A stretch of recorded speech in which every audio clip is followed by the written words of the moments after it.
The reality of the situation is that the economy grows because people engage in consensual transactions, and people invent new things in order to engage in more of those consensual transactions. That's not an impoverishing thing. The truth is that socialism is the most selfish philosophy on planet Earth because it is based on the essential concept that I am breathing, therefore I deserve. Capitalism is, in essence, forced altruism, because if I don't give you something that you want, then I will starve. If I don't give you something that you want, then I will starve, because it is based on consent, whereas socialism is based inherently on force. And this is how the Occupy Wall Street movement thinks. This is a group of people who graduated with degrees in lesbian dance theory and then were surprised when they didn't get a six-figure paycheck out of college. I mean, this is, unfortunately, they were getting a paycheck consummate with their education level. The problem is that if you have to be productive in a capitalist society in order to earn anything. And this is, unfortunately, a lazy generation, a generation that expects things. And ignorant and communist is no way to go through life. And I'm someone that believes that certainly the child, unborn child, has rights. I believe that the mother has rights. I simply happen to be a person, and some believe that those mothers' rights deem to usurp those rights. But certainly it's not to disrespect. In what world would any of my rights allow me to kill another human being? Well, quick personal aside. I was on CNN, this would have been about 6 months ago, and I was on CNN to discuss Caitlyn Jenner being given the Heroism Award by ESPN, because our definition of heroism has shifted a little bit since Normandy. Of black families have zero or negative wealth.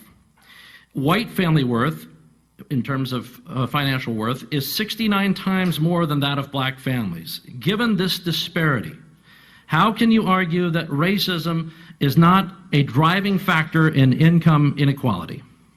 Because it has nothing to do with race and everything to do with culture. And when you have a culture that doesn't,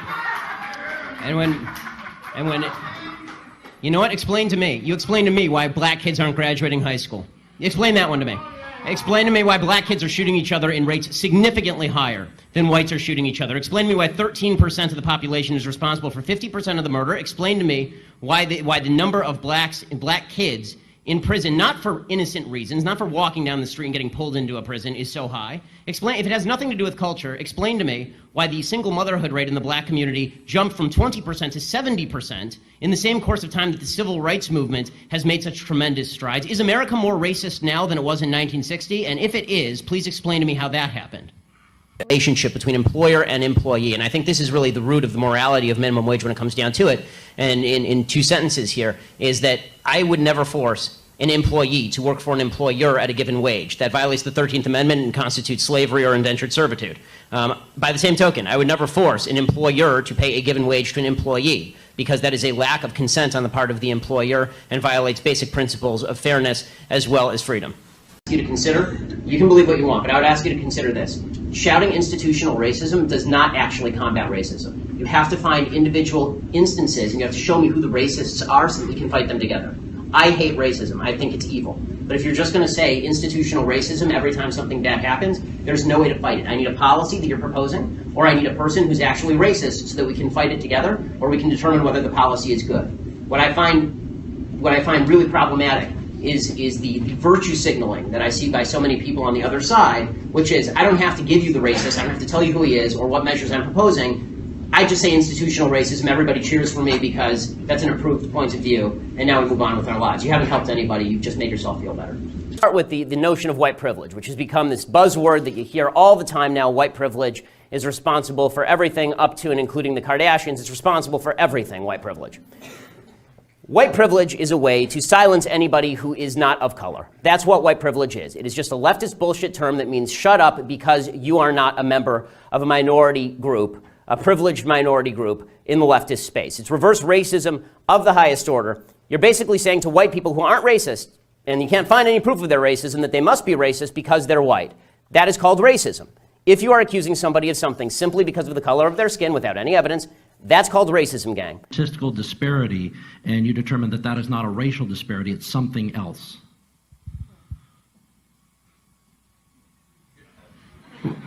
Well, we can return to it. That's okay too. Ben, did you want to? Yes, it's called evidence of racism.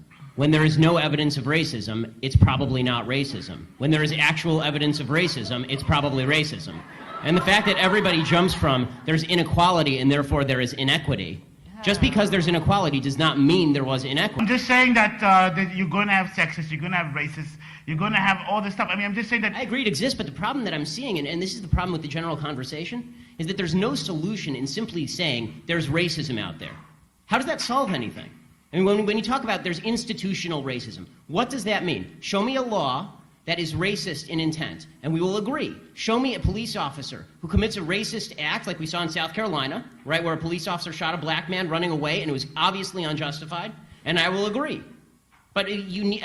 The idea that you can craft a narrative based on no racism because it just must be somewhere out there in the ether, that doesn't solve problems for anybody and creates more problems for people because now they grow up in a milieu and an environment where they are told that every obstacle they face is from some shadowy, nameless, faceless group who's out to get them simply because of the color of their skin. They'll never succeed in that environment. As far as the notion that climate change is more important than terrorism or the economy or any of this other stuff, like, this is Paul Krugman wrote a column yesterday saying exactly this. He said, Paris is bad, but we should really keep our eye on the ball, climate change.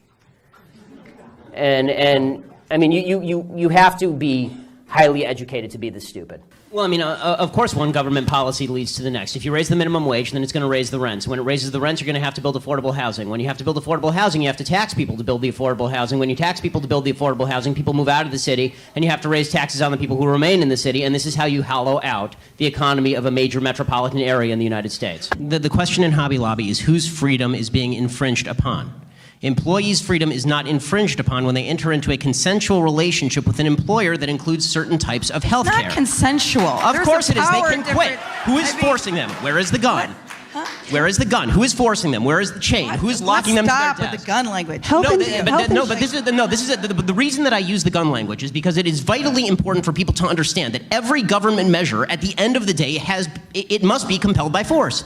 That's what government measures are for. There is a vast difference, a huge difference in terms of personal liberty and freedom between the government compelling behavior and a company saying that we are not going to provide certain types of coverage, and if you don't like that, you can quit or buy your own coverage. There's a vast difference. Well, what I do is I assume that I'm going to get a certain set of questions from folks like you, Brian, that I generally do get, and with all the veiled implications therein. Don't you feel persecuted when you go on a leftist network? The implication, of course, being that I see myself as a victim. Don't you feel like when you come on a leftist network and you're being attacked that maybe it's because, you're just a little bit intolerant? These are usually the way these conversations go. So, I'm glad, Brian, that you haven't done all of those things. You've done some of them. Health insurance is an earned benefit. It's not given for free to employees. They earn it. Should your employer be able to decide how you spend your money? It is, hold up. Hold on. Earned 1 second. Earned from whom? Okay, I may think that I earn twice the salary that I get from this radio station. That doesn't mean that I have an earned benefit from the radio station for twice what they're willing to pay me. It's always a consensual relationship. You pay for your health care? Well, first of all, I do because it was negotiated in the contract that I signed, in which I voluntarily engaged. And if I don't like that, I can quit tomorrow. Time for the right call the police to right now. fight. Yeah. No, but you read his column. Evidence. All this is screaming and feelings. How about like a shred of evidence?